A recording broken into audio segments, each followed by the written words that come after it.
New year, new content, right, folks? Next to drawing and other artsy fartsy stuff, I also really love to critique movies. People tend to find my opinions of them either funny or accurate. You can pick. Wonder Woman 84. Gal Gadot, Chris Pine, Kristen Wiig, and Pedro Pascal. It starts off at the mascara, where Lil Diana is the only 10-year-old that's allowed to compete with grown Amazonian women for some reason.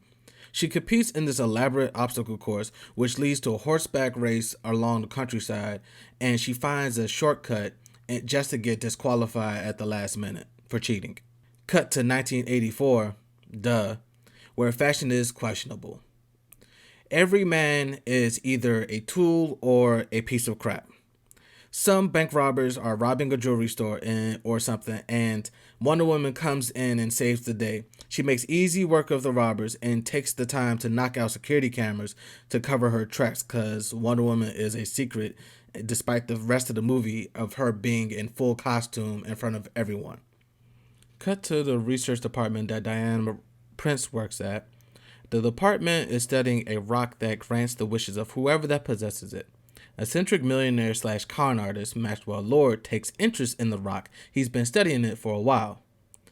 Max cons the rock out of the department hands and makes the ultimate douchiest wish anyone could ever make. More wishes, essentially. He actually wishes to be the rock. No, I'm not going to do that. I'm sorry. But he actually wishes to be the rock, which is it's stupid. I just think that's just silly. Which basically takes away the point of him having to touch anything to grant wishes. He actually is the stone himself. So anyone that touches him could get their wish granted.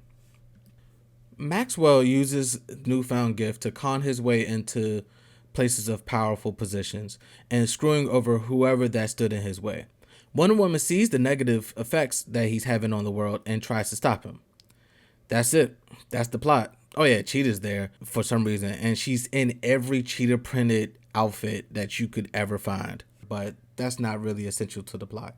While I've seen reviews of Wonder Woman, and I always try to walk into a movie or a show with a fresh mind to take it in, it wasn't a bad movie, but kind of messy. It was all over the place, to be honest. It's like seeing a used car for sales. The moment you find a dent, you have no choice but to see more and more crap wrong with it.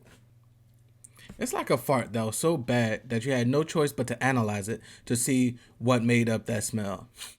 Somebody been eating a lot of meatloaf. Starters, the year is 1984, or the decade serves no purpose plot-wise. It was supposed to be the Cold War, but we get no feel or tension to the Holocaust, so why 1984? Oh, nostalgia? As if it or Stranger Things left any of the dead horse behind for us to kick around? On the backdrop of the 80s, the first half of the movie just seemed like a really bad joke. Nothing seemed to have any emotional importance to it. Steve Trevor comes back, didn't care. Barbara / Cheetah felt left out and overlooked, didn't care. Maxwell Lord felt like a failure of a father, but con artist / millionaire, I don't know how that works, but didn't care. Only person that I did care about was his son, Alistair, who just wanted to hang with his dad. Maxwell Lord wanted to grant wishes, which I didn't understand. Like being a failing businessman, you could wish for anything, but instead you wish to be the thing people use for wishes? Make it make sense. I think they should have put in a little 5 to 10 minutes of him getting obsessed with making wishes, and at some point he either loses it or drops it, or see the power of granting wishes for others. That way we can see him coming to the conclusion to wish to be the stone. Otherwise, it just seems like it's a leap. Character motivations, it's kind of hard to find those these days, right? Cheetah becomes more confident, which leads to her not wearing glasses. We really need to leave that trope alone. And she wears cheetah print everything until she ultimately turns into one.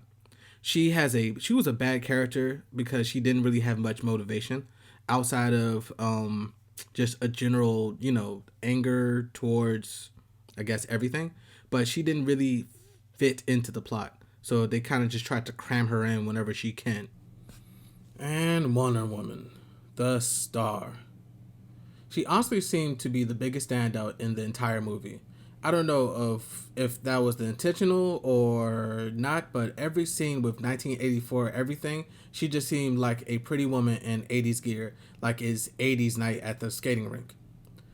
She didn't belong, but Renaissance, you say. She's a fish out of water. That's the whole plot. Well, she's also a fish out of water that been here long enough to grow legs and learn how to breathe properly. So at some point she should start blending in, right? To some extent. If we're talking 80s Wonder Woman and what she should have looked like, yep, just like that. Gal Gadot cannot get that kind of lift to save her life. Or Trevor's. Wonder Woman faces Cheetah in this golden armor that just proves to be clunky and slows her down. She gets her butt handed to her for the good half of the fight until they get into some weird aerial dance mid-fight, which lasts too long. She offers Cheetah a chance to take back her wish, and right after she, says no, Wonder Woman proceeds to electrocute the crap out of her. Like, what the hell? Wonder Woman tries to get to him, but because of the AC being on high or whatever superpower Max randomly developed, she keeps getting blown away. Somehow, she gets the lasso around him and gets him to see all the wrongs that he's doing and convinces him to renounce his wish. And that's it. That's it. That's the end of it. He goes into the chaos and gets his son to run out of the woods like a lost puppy. Like I said, audience, a mess.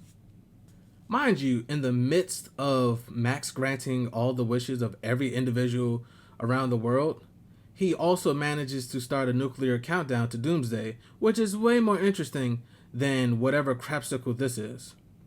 But they hardly touch that. It's mainly Max starting off creepy and getting creepier. I don't know how to describe it, to be honest. It's like Donald Trump having the charm and charisma to get away with all his crimes. Any of the emotional scenes that required her to work and not just look pretty, well, it didn't work. Her crying, trying, struggle, or pain face all looked the same. I couldn't give too much crap about any of the characters, like I said. Cheetah's character was meh, but a little spicier compared to the turkey on wheat bread that is Wonder Woman. I don't remember her performance being bad in the first one. Maybe I should go back and look at that one. I wouldn't say it was a bad movie, but it was average. It really needs some tweaks. Like, it has some good parts to it, but it also have a lot of bad parts. A lot of parts that just honestly don't match up with the rest of the movie. If they took each part and then put those parts in separate movies, I promise you they would look a lot better. But as a whole, it just doesn't really look well. This is off the top of my head. I would say I would give Wonder Woman a 5 out of 10. Yeah, 5 out of 10 sits well with me. It's something to watch, but it's not really something that I'm going to. It's not something that I'm going to jump out of bed to go look at, or would I even recommend for anyone else to watch.